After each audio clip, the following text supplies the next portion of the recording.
Bonjour tout le monde et bienvenue sur ce troisième épisode de la Pause Search, le premier podcast francophone qui traite de la recherche en ligne. Nous sommes début mai et je suis Arnaud Mangassaria. Vous n'avez pas le temps de suivre toutes les évolutions de la recherche en ligne car vous êtes déjà bombardé d'emails et ou trop occupé au travail. La Pause Search vous sélectionne les informations les plus importantes sur le sujet et vous les livre dans un format accessible et facile à digérer. Si vous aimez ce que vous allez écouter, partagez le podcast autour de vous, c'est vraiment la meilleure façon de nous aider. Et n'hésitez pas à nous laisser 5 étoiles sur Spotify ou Apple Podcast.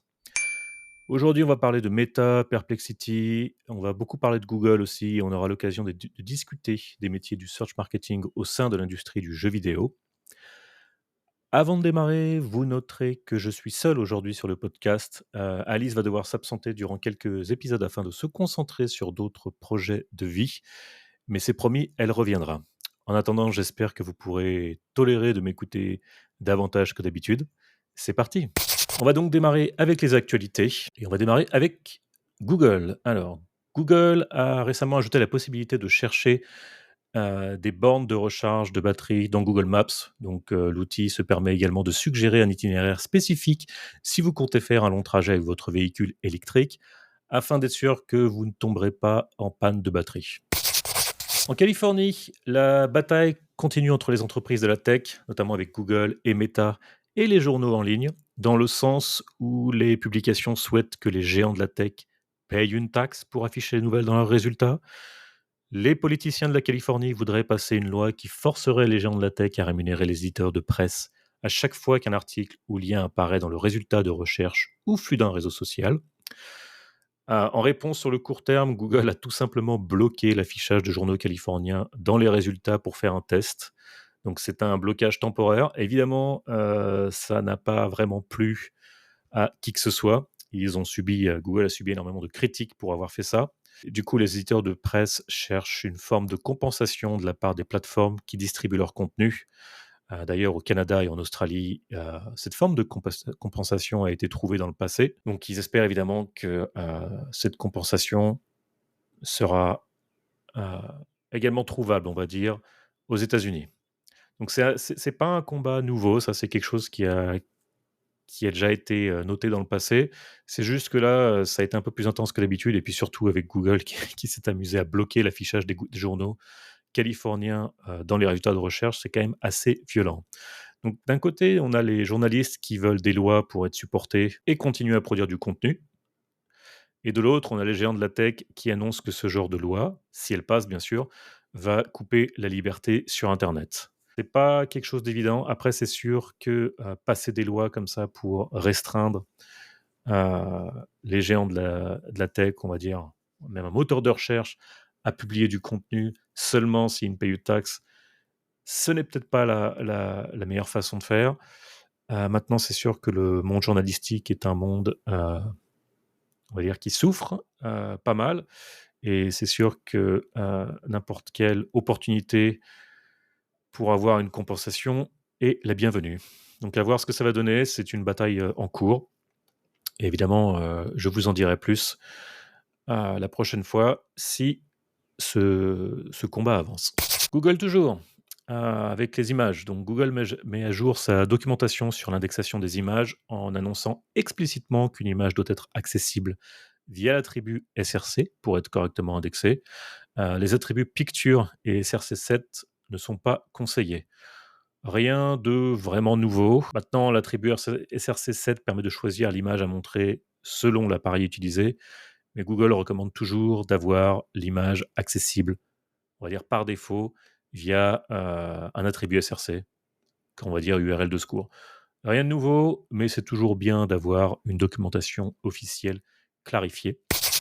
Côté Meta maintenant, donc Meta, maison mère de Facebook, Meta a récemment sorti ce qu'il considère être le chat GPT killer. Il faut savoir qu'en ce moment, les géants se font tous la course par rapport aux services qui utilisent l'intelligence artificielle. Donc, ils ont sorti quelque chose qui s'appelle Meta AI, qui est donc un service qui a utilisé apparemment 15 milliards de tokens pour s'entraîner et à partir de données publiques. Mais Meta précise que ce chat GPT killer, enfin Meta AI, ne s'est pas servi des données des utilisateurs de Meta. Le seul problème qu'il y a en fait et que vous pourrez d'ailleurs retrouver dans cette news que je vous partagerai, c'est qu'il y a aucune information sur la source de données qui a été utilisée et la raison pour laquelle ils sont très vagues, c'est parce que, il y a pas mal de sources de données, il y a pas mal de données qui existent sur le web qui ne veulent pas être utilisées comme source d'entraînement pour l'intelligence artificielle. C'est le cas notamment avec les vidéos YouTube, c'est le cas notamment avec pas mal de magazines en ligne. Donc voilà, c'est un peu étrange tout ça. Donc ils ont ils ont dit qu'ils ont sorti un un concurrent à ChatGPT, mais on ne sait pas trop où est-ce qu'il allait s'entraîner ce concurrent. On continue avec Perplexity, le moteur de recherche qui utilise, l'intelligence artificielle pour vous pondre des réponses et qui utilise d'ailleurs plusieurs modèles de langage de données à travers son fonctionnement, continue de lever des fonds. Il a récemment levé 250 millions. C'est pas la première fois que le moteur lève des fonds. Les choses bougent d'ailleurs assez vite chez Perplexity. Comme je l'ai dit, hein, c'est vraiment un moteur de recherche, qui se base entièrement sur l'intelligence artificielle pour produire ses résultats sous la forme d'un chatbot. Pour info, en décembre 2023, le moteur avait communiqué que 45 millions de requêtes avaient été tapées durant le mois de décembre et ils ont également communiqué sur le nombre de requêtes pour le mois d'avril qui est passé à 169 millions. Donc c'est un moteur qui gagne en popularité, qui est clairement, on va dire, une source que les investisseurs aiment. Donc ça monte vite. Jusqu'où ça va aller, on verra bien. À noter également que nous avions communiqué dans le passé que Perplexity pensait à mettre des ads dans, leurs résultats. Donc c'est un moteur qui évolue, je vous encourage fortement à le tester. Il est assez puissant, il fait encore des bêtises sur certaines choses, évidemment c'est très, très loin d'être parfait, mais c'est un assistant, plutôt intéressant donc il y a une version gratuite, hein, que vous pouvez tout à fait essayer si jamais ça vous tente. On continue avec un projet de moteur décentralisé qui s'appelle eBook Demo. Évidemment, c'est encore un projet en développement. C'est assez intéressant comme projet. J'ai eu l'occasion de l'installer, de le tester rapidement. En gros, c'est vraiment vous installez ça en local sur votre machine. Vous tapez le titre du livre sur ce moteur et il vous retourne une liste de résultats avec le titre, le nom de l'auteur, la langue disponible. C'est un projet open source. Tout le monde peut y contribuer et vous pouvez tout à fait l'installer chez vous pour le tester. Très épuré, très fonctionnel, va droit au but dans ce qu'il veut faire. J'ai bien aimé le concept. J'ai bien aimé le concept parce que la recherche de livres, c'est quelque chose, qu'il m'arrive souvent de faire et dans les résultats de recherche, on va dire traditionnels, on va dire chez Google, ben, je trouve pas vraiment toujours ce que je veux ou ça me prend, on va dire, plus de temps que je l'espère pour trouver les recherches donc quand j'ai vu ça, je trouvais: «Ah c'est» j'ai vu que j'ai trouvé ça intéressant et c'est fonctionnel. Évidemment, il y a encore du boulot, mais si jamais ça vous tente de l'essayer, n'hésitez pas. On termine les actualités par un article, intitulé «The Man Who Killed Google» qui a été rédigé par Edward Zitron, qui est le CEO d'une agence PR nommée EasyPR. Donc ce que je vais faire, c'est que je vais vous donner un résumé de cet article qui est très long et puis ensuite, à la limite, je vous dirai un peu ce que j'en pense. Donc cet article raconte l'histoire de la dégradation du moteur de recherche Google, attribuée principalement à Prabhakar Raghavan, qui est le vice-président Search et Ad actuel chez Google depuis 2020. En février 2019, les équipes finance et publicité de Google ont déclenché un code jaune en raison de la faiblesse des revenus de recherche. Donc c'est un code d'alerte qui est là pour indiquer à tous les employés qu'il va falloir trouver un moyen d'atteindre les objectifs financiers pour la partie ads. Et à cette époque, Ben Gomes, qui est un ingénieur et qui était responsable de Google Search, il avait d'ailleurs rejoint Google au début de son aventure en 2000, donc ça faisait 19 ans qu'il était là, s'est montré assez inquiet par rapport à ce code jaune et aussi par rapport aux équipes ads qui voulaient commencer à, on va dire, à polluer le search de n'importe quelle manière possible afin d'atteindre les objectifs. Donc, Ben Gomes, lui, s'est vraiment opposé à cette demande de croissance car il estimait justement que cela allait nuire fortement à l'expérience usagée. Malgré ces protestations, Raghavan et l'équipe Publi Finance ont finalement réussi à prendre le contrôle de ce qui allait se passer, forçant des changements qui ont nui à la qualité des résultats de recherche au profit de la croissance publicitaire. Et en plus de ça, en 2020, Gomes a été relégué à un poste secondaire, donc il a été dégagé de son rôle de responsable de Google Search, tandis que Raghavan, décrit comme un gestionnaire sans réelle expertise en recherche, a pris les rênes de Google Search. En plus de ça, l'expérience passée de Raghavan est assez peu rassurante avant d'être VP Search chez Google. Il était Head of Search chez Yahoo de 2005 à 2012. D'ailleurs, lors d'une interview en 2011 pour le journal The Wired, il a même dit que Yahoo devait devenir un business publicitaire pour survivre. Et pour ceux et celles qui s'en souviennent, un an plus tard, après cette interview, licenciement massif chez Yahoo, grosse perte de marché au niveau du moteur, ça a quasiment signé son arrêt de mort, d'un point de vue search. Et c'est pour ça d'ailleurs que toute l'inquiétude commence à monter d'un point de vue Google Search. Ce que dit ensuite l'auteur, c'est que depuis que Raghavan a pris le contrôle de Google Search, la qualité de recherche Google s'est considérablement dégradée, avec une plus grande présence d'annonces publicitaires, une baisse de la qualité des résultats organiques, euh, un manque de focus au niveau de l'expérience utilisateur dans la recherche. Donc vraiment, l'auteur voit en fait en Raghavan l'incarnation des dérives de la Silicon Valley, privilégiant la croissance financière à l'innovation au service des utilisateurs. Ce qui n'est vraiment pas top. Donc l'article mentionne également que l'une des raisons de ce changement est tout simplement que les gens qui sont à la tête de Google Search aujourd'hui ne sont plus les mêmes que ceux qui ont fondé l'outil. Sergey Brin et Larry Page ont quitté Google en 2019. Certes, ils sont encore actionnaires, mais ils se fichent complètement de ce qui s'est passé, de ce qui se passe dans le moteur, en fait. Et du coup, ça donne l'impression que Google Search est maintenant piloté par un homme qui veut faire du profit, qui veut faire du management, qui est carriériste, mais qui se fiche complètement de l'expérience utilisateur et surtout de la pertinence des résultats de recherche. De mon point de vue, je suis assez en accord avec cet article. Et en fait, lorsqu'on creuse un peu sur Benedict Gums, on peut voir que c'était un vrai passionné de technologie et il voulait vraiment que le moteur serve au mieux les usagers grâce à l'évolution de la technologie de la recherche. Et pendant de nombreuses années, je dois avouer que ça a été le cas. Et en ce qui me concerne, surtout lorsque Google est sorti, je dirais jusqu'en 2014-2015, euh, la pertinence des résultats de Google était quand même un sacré bon niveau par rapport à la compétition. Ça a été beaucoup moins le cas par la suite parce que la compétition a rattrapé son retard, notamment Bing par exemple. Mais après, oui, c'est vrai que lorsqu'on voit un peu tout ce qui s'est passé, et il faut savoir que cet article est accompagné de nombreuses sources, y compris de copies de capture d'écran, d'emails internes chez Google. Il y a on a le droit de s'inquiéter un peu. Pour un moteur qui se veut être réputé comme un outil technologique de réponse pour aider l'utilisateur, on a le droit de s'inquiéter un peu. En fait, ce qui s'est passé, c'est que depuis 2020, depuis que Raghavan est au pouvoir, on peut noter, en tout cas moi, ce que j'ai noté, c'est un gros, gros manque de transparence au niveau de l'affichage des résultats publicitaires, surtout les liens Google Ads réguliers. Je veux dire, avant, on avait euh, une petite indication en vert, pardon, qui disait clairement ceci est un lien publicité. Maintenant, c'est écrit en noir de façon très discrète. Et ça, c'est un manque de transparence qui évolue et pas dans le bon sens. Et puis surtout, le volume de résultats payants a grossi. Il y a qu'à regarder, si vous regardez un peu les captures d'écran de Google Search aux US, par exemple du mois d'avril 2024, pour des requêtes qui sont, on va dire, assez orientées transactionnelles. C'est ahurissant de voir la place qu'occupe Google Shopping. C'est pas juste en haut et à droite, c'est en plein milieu des résultats, en bas des résultats, c'est partout. En fait, les résultats organiques sont minimisés. Ils sont toujours là, mais il y en a moins qu'avant. Enfin, il y en a autant qu'avant, mais il faut chercher un peu plus pour les trouver. Et c'est pas super propre. Alors certes, je comprends que Google ait des objectifs financiers, mais il faut faire attention à ce que Google Search est et doit rester en fait. Malgré la présence de Google Discover, il y a vraiment, vraiment beaucoup d'ads. Donc ça commence, j'ai l'impression que ça commence à ressembler de plus en plus à un sapin de Noël, euh, les résultats de Google Search.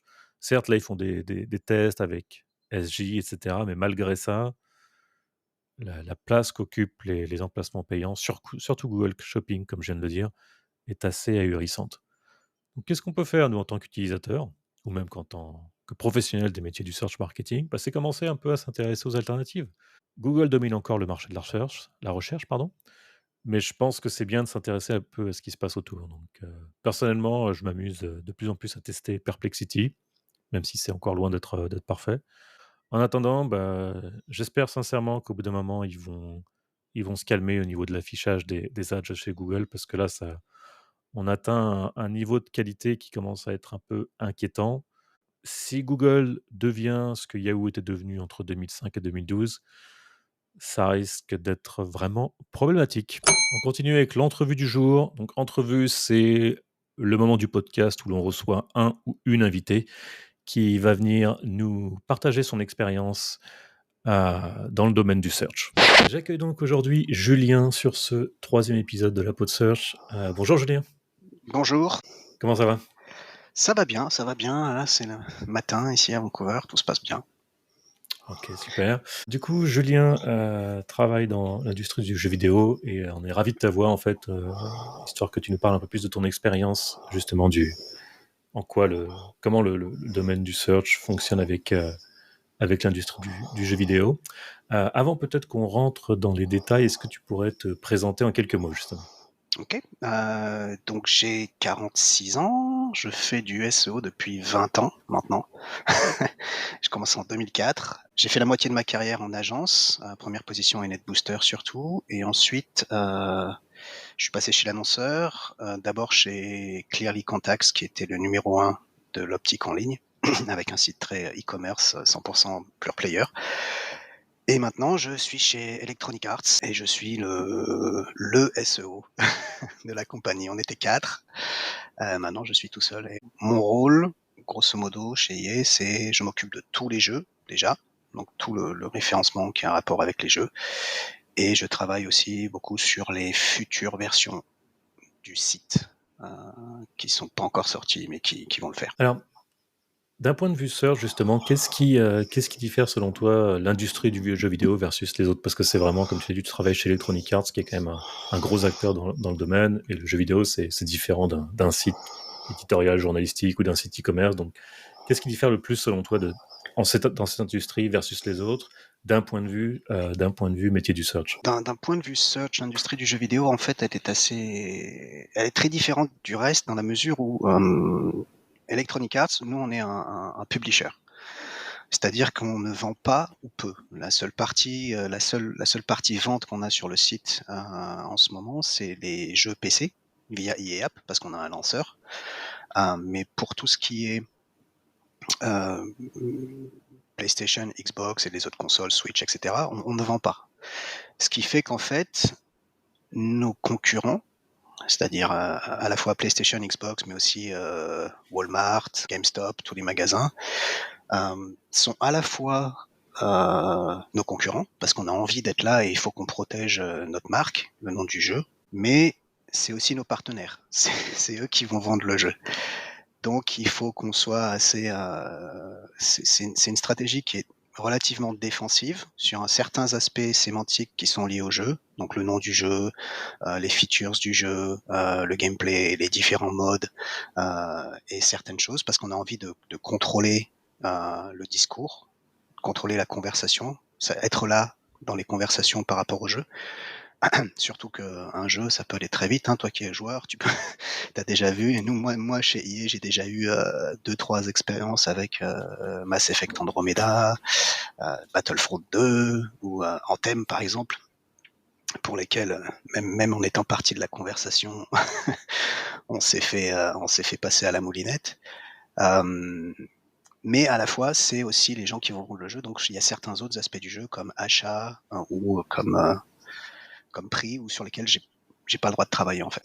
Et tu disais justement, donc tes concurrents sont aussi tes partenaires, mais finalement, EA vend quand même des jeux sur PC. Donc, c'est-à-dire, est-ce que, d'un point de vue search, est-ce que du coup, pour la partie jeu PC, c'est un peu plus facile parce que tu arrives à faire en sorte qu'EA soit différent de ses concurrents partenaires, ou est-ce que ça reste quand même aussi difficile que la vente de jeux PC et du coup, parce que du coup, comme tu les vends sur le site, tu as un point d'ancrage, quoi. Est-ce que c'est Ouais. c'est un peu différent? Est-ce que c'est plus simple? Est-ce que c'est aussi dur? Je suis curieux. Non, ça reste difficile parce que les mecs en face, c'est des gros. Les mecs en face, c'est Epic, Steam, surtout Epic et Steam. Il y a d'autres lanceurs, mais ils sont moins gros. Euh, Après, ça dépend. Sur nos jeux, vraiment, vu que la plupart du temps, la requête qui est liée, ça va être nom du jeu plus PC, on va être premier. Donc, ça va être nous, Steam, Epic ou un truc du genre. Donc, la plupart du temps, ça va. Steam, c'est Steam, c'est vrai que ça, c'est gros. Ils ont une grosse Ils ont communauté. une grosse Ils ont des pages workshop, ils ont les communauté. reviews, ils ont plein de trucs, Exactement, quoi. ils ont beaucoup de choses. C'est un site énorme parce qu'ils ont pas que les jeux. Nous, on avait un moment sur Origin, on avait d'autres jeux que les jeux EA.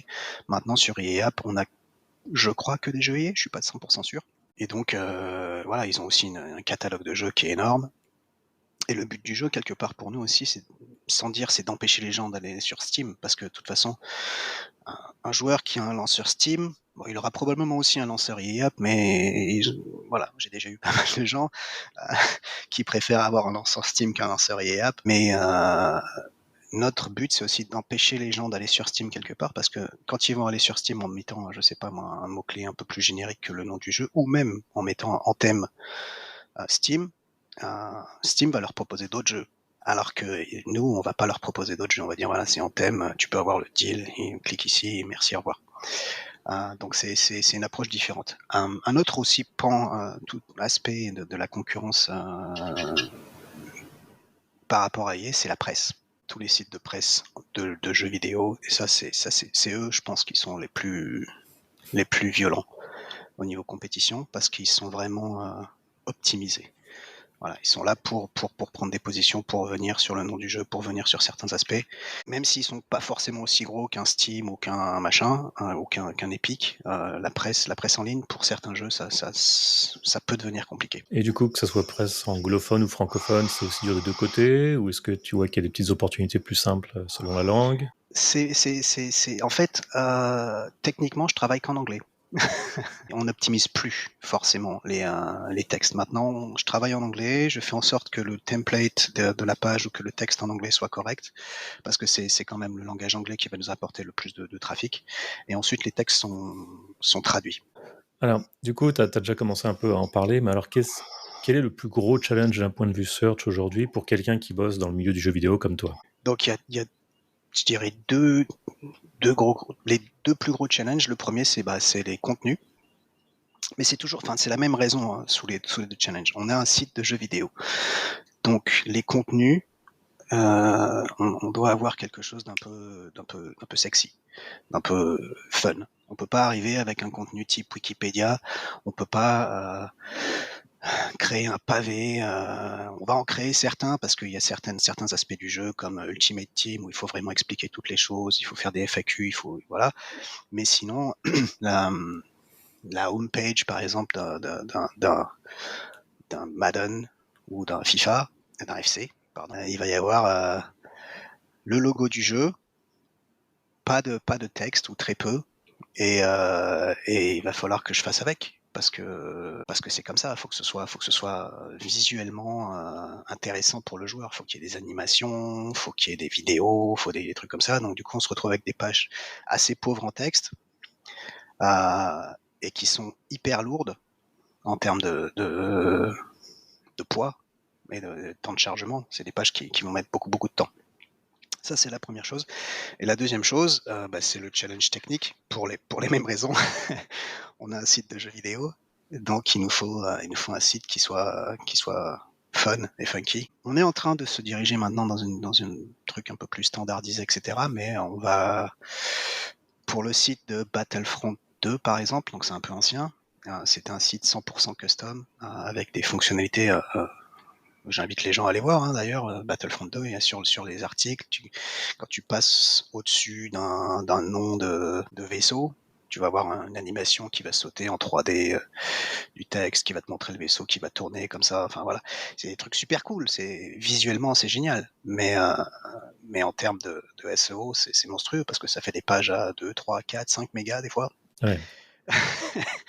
Et du coup, c'est difficile à faire ranker derrière. Et donc du coup, là, ce que j'entends, c'est vrai, comme tu disais, tu étais un peu sur une stratégie plus défensive, donc j'ai l'impression que c'est plus du, pas personal branding, mais tu veux faire en sorte que ton jeu brille, on va dire, sur IA, donc même si tu le ranges pas forcément premier parfois, au moins la page va présenter le jeu de façon la plus admirable possible, la plus inspirante possible, versus par exemple un Steam ou un GOG ou un Epic, ça va juste être une fiche produit, et vous allez essayer d'aller plus loin, quoi, c'est ça. Donc du coup, est-ce Ouais. que par rapport à ça, toute la partie...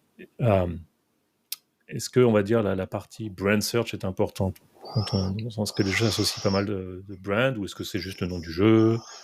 Non, la marque a énormément d'importance. Donc on a beaucoup de requêtes, si on part sur un jeu comme FC par exemple, donc on va avoir énormément de requêtes, FC24, EA Sports FC24, EA FC24, donc la marque qui va aller sur la home, et derrière il y a tous les aspects du jeu qui sont plus ou moins intéressants, donc ça va être FC24, acheter FC24, pre-order FC24, ratings. Les ratings, on a beaucoup de trafic, donc les ratings ça va être FC24 ratings ou nom de joueur FC24 ratings. Mais voilà, ça reste, je dirais, comme je dis, c'est très défensif et je dirais que c'est à peu près 70 à 75% du trafic qu'on reçoit Mhm. par le search est plus ou moins brandé. Ok. Après, il y a Ce qui a des... du sens quelque part, hein. Oui, parce que les gens cherchent un jeu. Et c'est ça qui a été super fun, par exemple, l'année dernière, quand on est passé de FIFA à FC. Parce que ça fait 20 ans qu'on avait un jeu qui s'appelait FIFA, avec un Moi, je dis numéro. FIFA encore. Même moi, hein, je dis toujours FIFA.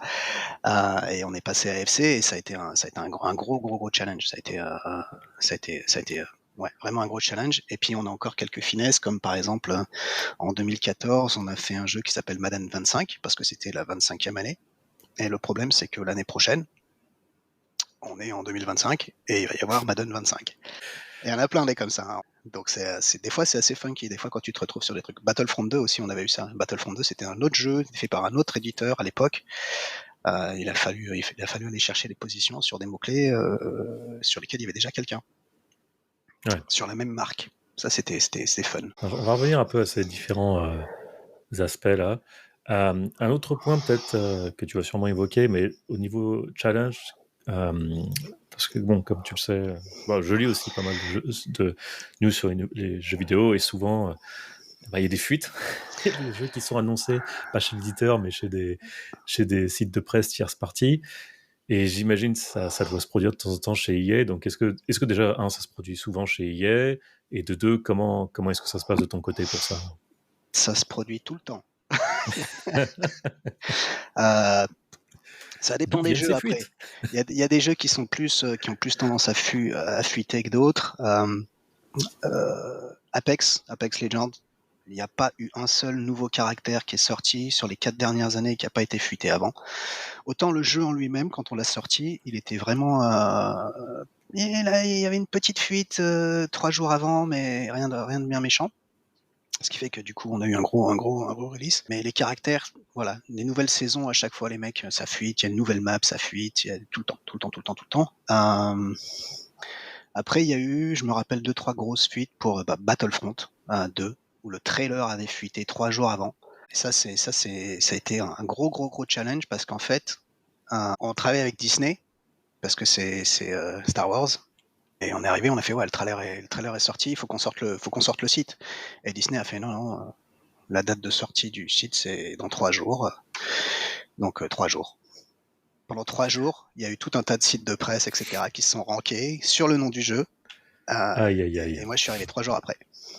Alors, je vais poser une question, parce que évidemment, je suis pas là, je suis pas dans le milieu, je suis pas dans l'industrie du jeu vidéo, donc je sais pas trop comment ça se passe, et ça va peut-être sembler stupide, mais ces fuites, ça se produit comment? C'est des gens à l'interne qui font fuiter ça? Ou parce que si c'est protégé à l'interne, ça doit venir de l'interne quelque part. Comment ça se passe? Ça vient d'où ces fuites? Donc il y a des employés qui lâchent des infos comme ça à droite à gauche. Ok. Et il y a les playtesters, surtout les playtesters. Apex, à mon avis, c'est les playtesters beaucoup qui lâchent des fuites. Puis après, on a des erreurs, hein, tout simplement, hein. Il y a eu une Ouais. fois un truc avec l'employé du social media qui a mal schedule son tweet. Donc le tweet est sorti en avance. Et une fois ou deux, on a eu. Sinon, souvent, ce qui se passe, c'est qu'on est obligé de. Donc il y a deux manières. Pour Apex Legends, par exemple, vu qu'on peut pas updater le jeu avec des grosses updates de gigas et chaque fois qu'on fait un nouvel update, une nouvelle saison, en fait, il y a des petits updates de X et on ouvre des trucs et on va créer un slot, par exemple, dans les personnages qui sera pas visible tout de suite, mais qui sera là.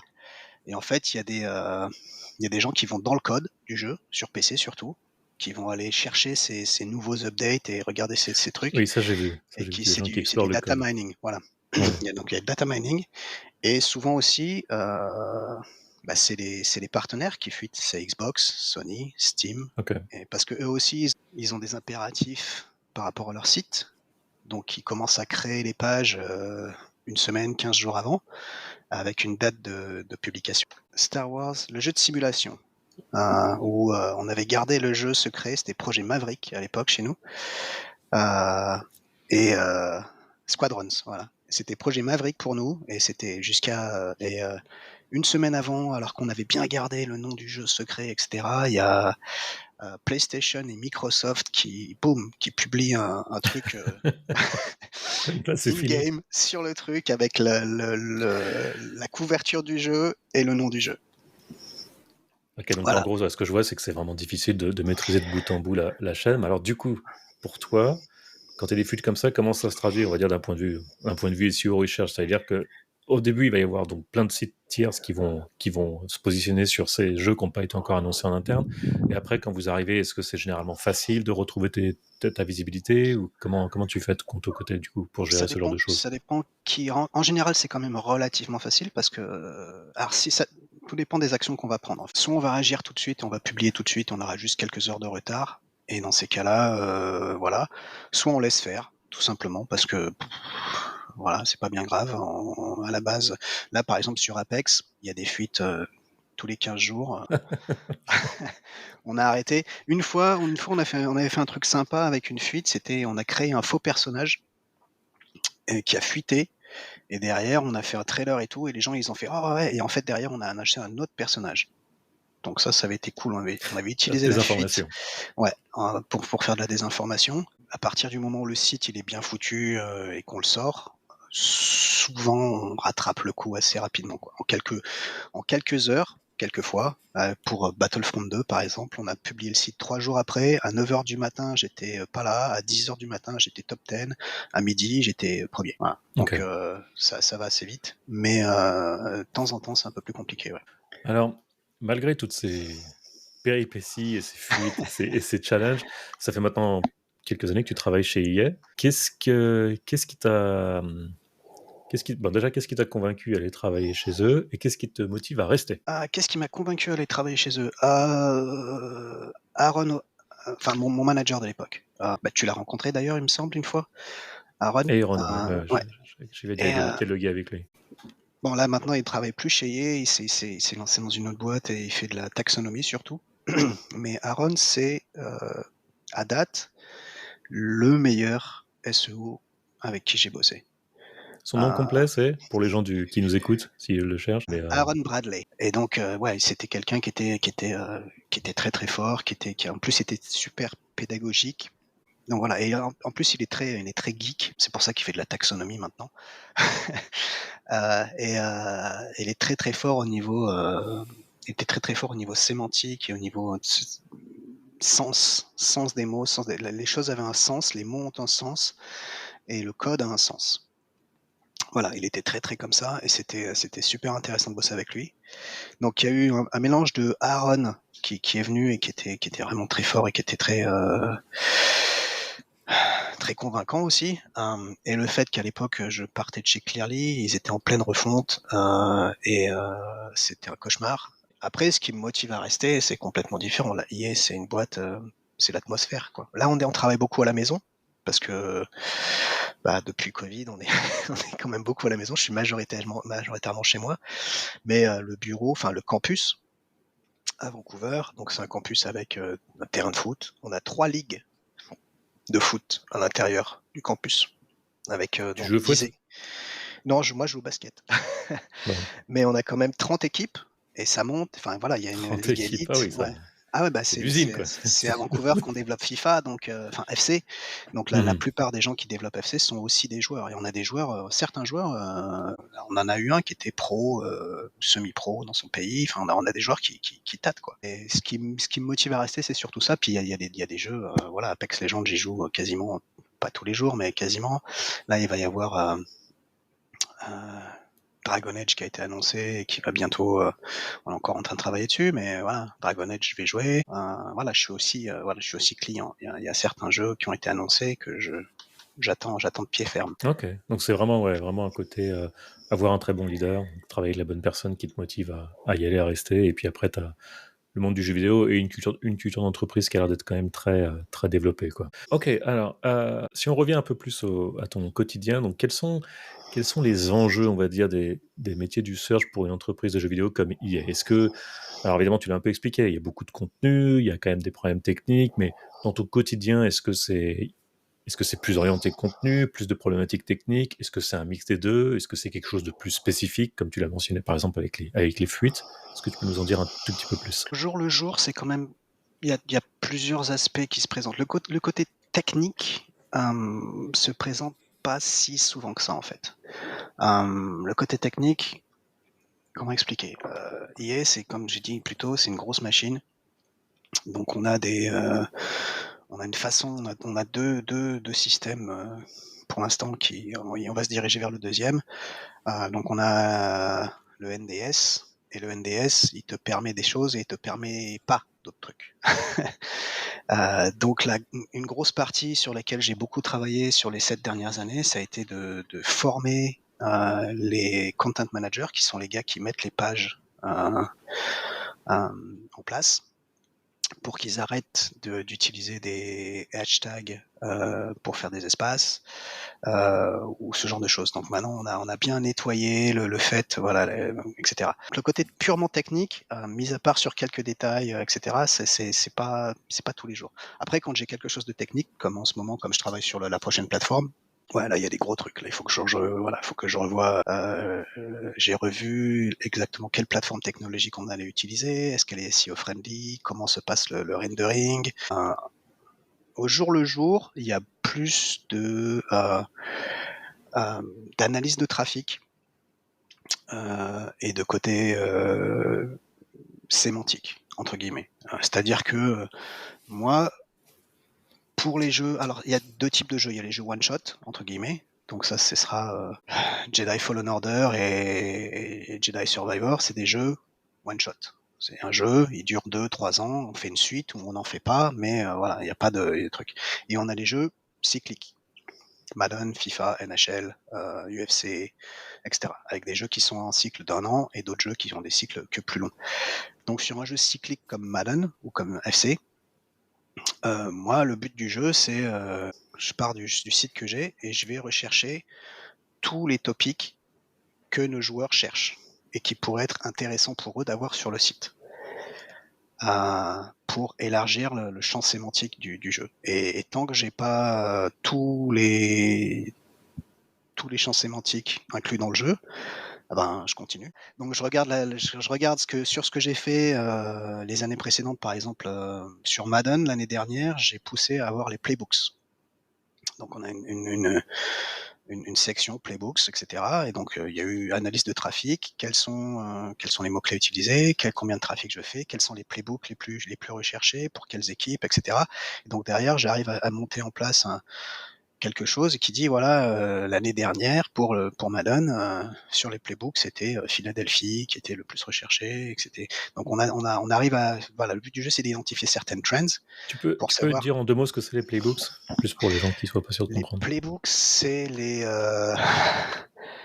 c'est les jeux qui vont être mis pour ceux qui jouent au football américain à chaque fois qu'il y a un down. Donc ils vont se mettre en ligne comme ça et puis le quarterback il va appeler un playbook, donc une phase de jeu.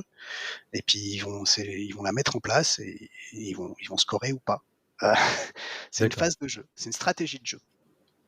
Et donc des playbooks, il y en a des milliers, hein, parce que chaque équipe a les siens. Donc ça c'est la première étape. Donc là maintenant j'attire le trafic sur les playbooks. J'ai pu prouver que les playbooks étaient intéressants. Maintenant la deuxième étape ça va être, je cours pas après le trafic juste pour avoir du trafic. Au final il va y avoir un moment où il va falloir qu'on monétise ce trafic. Donc qui est intéressé par les playbooks? Est-ce que c'est des gens qui ont déjà le jeu, qui n'ont pas le jeu? Est-ce que c'est des fans de NFL qui veulent savoir ce qui se passe?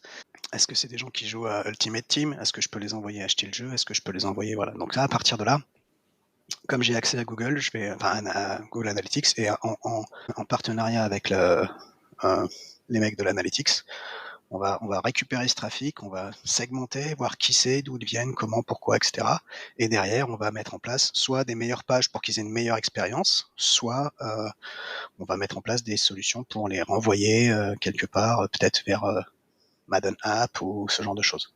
Pour monétiser, en tout cas, ou garder ces gens-là dans l'écosystème, Electronic Arts. D'accord. Donc maintenant, Et c'est ça, quand c'est même vraiment pour les jeux cycliques, hein. C'est pas parce que les jeux qui fait one shot, j'imagine que c'est pas, tu vas pas travailler autant dessus nécessairement. Un jeu que quelqu'un va jouer en solo, il le finit une fois et puis après il le laisse de côté, quoi. ouais. Alors les jeux one shot, c'est un peu différent, parce qu'en fait, c'est plus de travail en amont du jeu. Mhm. Ouais, bien sûr. C'est-à-dire que, pour un Star Wars, Fallen Order, là, on va plus me demander, je vais être mis en amont de la campagne, on va plus me demander, voilà, c'est un jeu qui est comme ça, comme ça, comme ça, quels mots-clés les gens ils vont chercher, qu'est-ce qui pourrait être intéressant, quelles sont les sections dans le site, sur lesquelles, il faut qu'on travaille ou pas. Clic, clic. Pour le coup, je travaille en amont du site, on sait et c'est moi qui aide à mettre en place, l'architecture du site, quel contenu on va poser, à quelle date, par rapport à quel bit. C'est-à-dire que les tips, on les met pas tout de suite, on va les mettre à, voilà, release date ou les PC requirements, on va les mettre 3 semaines, 6 semaines avant parce que ça peut fuiter, parce que, etc. Donc c'est des choses comme ça. Là, je suis plus mis dans la, comment dire, dans la stratégie de rédaction du site. Je Mhm. fais partie Non, du je comprends. truc. Ouais. Ouais, qu'il y ait vraiment très très grosse emphase sur le contenu et surtout bien timer le contenu. Tu vas faire ta Mhm. recherche de contenu mais selon le type de jeu, quoi. Si c'est one shot, faut que tout soit prêt avant. Si c'est cyclique, tu vas vouloir On supporter peut, les voilà, équipes, faire en sorte pour générer de l'intérêt encore pour ce jeu, notamment les jeux de sport, j'imagine, ou un jeu comme Apex, par exemple, qui a plusieurs saisons. qui a des saisons, ouais. Et non, mais c'est, enfin, voilà. Moi personnellement, je trouve les jeux cycliques plus intéressants. Les jeux one shot, c'est un peu plus ça ressemble plus à du travail d'agence en fait. Mais les jeux cycliques, c'est plus intéressant parce que des fois, ça prend, comme je dis, c'est une grosse machine, ça prend du temps. Il y a des projets euh, Hmm. qui sont difficiles à pousser. Bah, écoute, merci beaucoup, Julien, pour tout ce partage d'expérience. C'était vraiment très intéressant. Et on espère que ça va inspirer certains de nos auditeurs, auditrices, qui souhaiteraient éventuellement travailler dans ce milieu. Si jamais on veut te contacter, quel est le meilleur moyen? Via LinkedIn ou Twitter en règle générale. Donc Ça marche. LinkedIn, c'est mon nom et Twitter, c'est SEO Muscle, toujours. Bah, je Ouais. mettrai les liens dans les notes de Euh, l'épisode. Bah, écoute, merci encore, Julien. C'était fort enrichissant tout ça. Écoute, bonne continuation dans tout ça pour les futurs jeux qui arriveront. On espère qu'il n'y aura pas trop de problèmes. Pas trop de fuite. Ah, il y a des jeux sympas qui vont arriver bientôt là. Peut-être il y a des jeux qui vont t'intéresser. Bah écoute, je regarderai ça. Ça marche. Merci, En tout cas, Julien. À merci de m'avoir bientôt. été. À plus. La pause perso, c'est le moment où l'équipe du podcast vous partage un petit quelque chose de personnel. Comme Alice n'est pas là, ça, vous allez juste m'entendre moi. Donc, qu'est-ce qui s'est passé de beau dans ma vie récemment? Euh, En gros, ce qui se passe, c'est que je dispose d'un véhicule en leasing ici aux États-Unis que j'ai depuis quelques années. Et le leasing arrive à la fin de son terme cet été. Du coup, j'ai regardé les options qui étaient soit de reprendre un leasing, soit de rendre le véhicule ou de l'acheter. Et la raison pour laquelle je vous explique ça, c'est que, évidemment, j'ai fait des recherches pour savoir, bah, quelles sont les options si je veux racheter le leasing et vous pouvez voir, en fait, qu'il y a plusieurs compagnies de financement de leasing qui existent aux États-Unis, sauf que par État, il n'y en a pas tant que ça. Genre, j'en ai trouvé, 4 ou 5 parce qu'il y a plein de compagnies de financement, mais des compagnies de financement qui vous permettent de financer le rachat d'un véhicule, il n'y en a pas tant que ça par État. Donc vu l'augmentation des prix au cours de ces 3 dernières années, plutôt que de reprendre un leasing ou d'acheter un autre véhicule, je me suis dit: «Bah, autant racheter le véhicule que j'ai, ça sera plus intéressant». Et donc j'ai contacté, ces différentes compagnies. Enfin, j'ai contacté. Elles m'ont contacté en premier avec un email parce qu'évidemment, ces compagnies sont au courant lorsque votre leasing arrive à son terme. Il y en avait une, qui m'avait d'entrée de jeu proposé on va dire un taux assez bas et du coup, bah, j'ai continué avec cette compagnie et après avoir donc, après que cette compagnie ait vérifié mon credit score, donc vous devez savoir qu'aux États-Unis, lorsque vous voulez négocier votre taux, que ce soit pour l'achat d'une maison ou pour financer autre chose, hem, les compagnies et les banques regardent toujours votre credit score qui est vraiment un score de crédit, qui vous évalue sur votre capacité à gérer votre crédit. Donc, mon score de crédit est excellent tout simplement parce que, ah, lorsque je paye avec une carte de crédit, je rembourse généralement assez rapidement ma carte de crédit et donc la compagnie m'a dit: «Vous avez un excellent score, c'est super, je devrais vous avoir un excellent taux» et cetera et en fait, Ce qui s'est passé, c'est que cette compagnie m'a rappelé en me disant: «Bah, voilà, je peux vous avoir un excellent score, mais j'ai besoin d'avoir, les informations de votre, passeport, américain». Donc moi, je suis là: «Bah, oui, mais je ne suis pas citoyen américain». «Ah, OK, donc ça va être un problème». Je dis: «Pourquoi?» Parce qu'en fait, ces compagnies travaillent, pour la plupart d'entre elles avec Credit Union et Credit Union, c'est une institution financière aux États-Unis qui n'accepte de financer que les citoyens américains. Donc si vous êtes résident, et que vous avez un excellent score de crédit, un excellent historique de crédit, que vous gérez bien votre argent et que vous n'êtes pas citoyen américain, eh ben, ils veulent rien savoir, ils veulent pas travailler avec vous. Et je dois avouer que c'était pas une bonne nouvelle. Lorsque j'ai su ça, j'étais là, vous savez que c'est un peu une forme de discrimination et au bout du fil, la femme m'a répondu: «Ouais, je sais, mais malheureusement, j'ai pas le choix. On travaille qu'avec, cette institution-là». Donc ce que j'ai dû faire du coup, bah, j'étais assez frustré, parce que bon, vous passez du temps quand même à négocier le bon taux. Du coup, j'ai rappelé mon concessionnaire automobile qui est Toyota et en fait, j'ai découvert qu'il est possible d'étendre son leasing sans pénalité, sans frais supplémentaires jusqu'à 1 an. Chapeau bas à Toyota, je les ai appelés. Ils m'ont répondu en l'espace de moins de 2 minutes au téléphone. La personne au bout du fil était super sympa. Elle m'a expliqué comment ça marche. Elle m'a dit: «OK, je vérifie si on peut étendre votre leasing». J'ai dû patienter quoi, maximum 1 minute. Elle m'a dit: «C'est bon, je peux étendre votre leasing jusqu'à 6 mois». Donc moi, j'ai dit: «Pourquoi pas 1 an?» Parce qu'en fait, elle m'a dit: «Le maximum, c'est 1 an, mais je peux pas vous donner 1 an tout de suite, donc c'est 6 mois et dans 6 mois, rappelez-nous, enfin dans 5 mois, rappelez-nous si vous voulez acheter le véhicule ou si vous voulez étendre encore le leasing». Et ça a été super simple. La personne a réglé ça en 10 minutes. Elle m'a dit: «Je vous envoie un email avec le petit formulaire à signer. Vous payez le même prix». Bah, du coup, c'est la solution que j'ai trouvée pour le moment.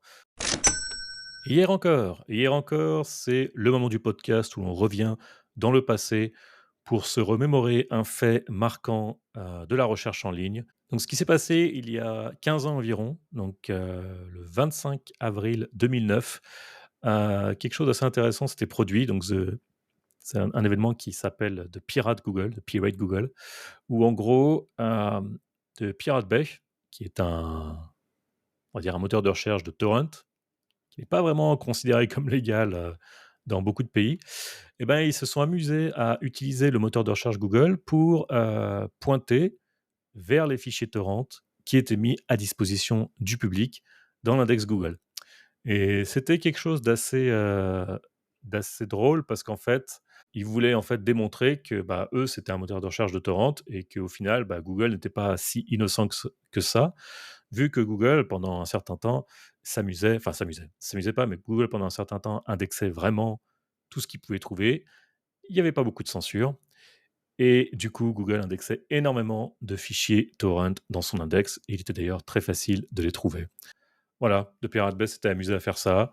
Heu, je vous partagerai le lien, mais il y a un lien dans Web Archive, vous pouvez vraiment retrouver la page spéciale de Pirate Bay. Je trouvais ça assez sympathique. Reco micro, c'est le moment où, l'équipe du podcast vous partage sa recommandation. Alors aujourd'hui, je n'ai pas une, mais 2 recommandations à vous partager. La première, c'est un article sur le blog Blind Five Year Old, rédigé par AJ Cohn, qui est on va dire un expert de tout ce qui est search marketing, SEO, moteur de recherche, qui écrit depuis fort longtemps. Je suis son blog depuis vraiment, une bonne douzaine d'années déjà, voire une quinzaine d'années. Et en gros, Ejikon, ce qu'il s'est amusé à faire, il a partagé un petit, bookmarklet, qui vous permet en fait de voir la version cache complète et texte d'une page dans Google. Parce que comme vous le savez, Google a retiré la fonction des résultats de recherche pour voir une page en cache. Sauf que la fonction, elle est toujours disponible si vous vous amusez à créer le script vous-même. Pour combien de temps encore, on ne sait pas, mais la fonction est toujours disponible. Donc c'est pas quelque chose de très compliqué à écrire, mais j'ai trouvé ça sympathique qui mette ça à disposition du public sur son blog. Donc vous pouvez avoir il y a le bookmarklet pour la version, text only, le bookmarklet pour la full version cache et je crois qu'il y a un bookmarklet pour, view source, voir la source. Donc voilà, vous pouvez rajouter ça dans votre, barre de bookmark de votre navigateur et c'est comme si, vous cliquez sur le lien voir la version cache, d'une page dans le SERP. Combien de temps ça va marcher? Je sais pas, mais très sympathique de sa part. La deuxième chose que je voulais vous partager, c'est une étude qui s'intitule What snippet size is needed in mobile with web search. Donc en gros, quelle taille de snippet est requise lorsque l'on fait de la recherche sur un appareil mobile. Alors c'est une étude qui date un peu, c'est une étude qui a plus de 6 ans et que j'ai découvert assez récemment d'ailleurs. Donc honte à moi hein, si tout le monde, toute l'audience du podcast la connaît déjà.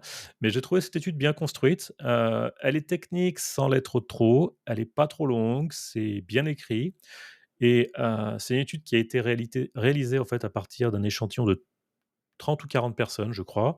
Et ces 30 ou 40 personnes ont dû procéder à différents types de recherches, navigationnelles, informationnelles, etc.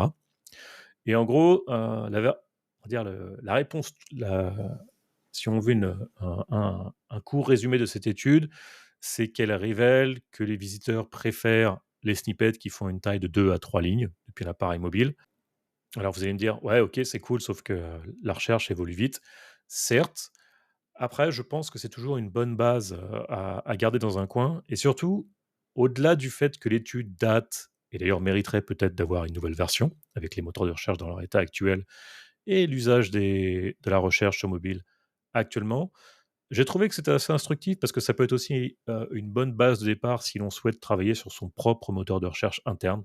Genre au hasard, si vous avez un site e-commerce avec plein de produits et que vos clients utilisent la recherche interne, ou si vous avez un site éditorial et vous savez que vos lecteurs utilisent la recherche interne, ça peut vous donner, on va dire, une hypothèse de départ pour peut-être revoir un peu comment vous affichez les résultats de votre recherche interne. Surtout si vous avez beaucoup de personnes euh, qui viennent depuis le mobile.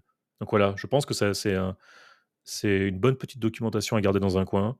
Certes, l'échantillon n'est pas énorme, mais l'étude a le mérite d'avoir été faite, elle est bien écrite, elle est bien présentée et il y a quand même un résultat à la fin. Et voilà, c'est la fin de ce 3e épisode. J'espère de tout cœur qu'il vous a plu. Si c'est le cas, n'hésitez pas à le partager, c'est vraiment la meilleure façon pour nous faire connaître et surtout nous mettre 5 étoiles pour booster ce podcast qui est encore jeune. Comme je l'ai dit, si vous avez oublié, Alice n'est pas là pendant quelques épisodes, mais elle va revenir. Donc j'espère que m'avoir écouté pendant toute la durée du podcast n'a pas été trop monotone. Vous pouvez également nous faire part de vos commentaires en nous envoyant un email à laposesearch@gmail.com ou encore en rejoignant le groupe WhatsApp, le lien est sur le site web. Rendez-vous dans quelques semaines. Ciao tout le monde!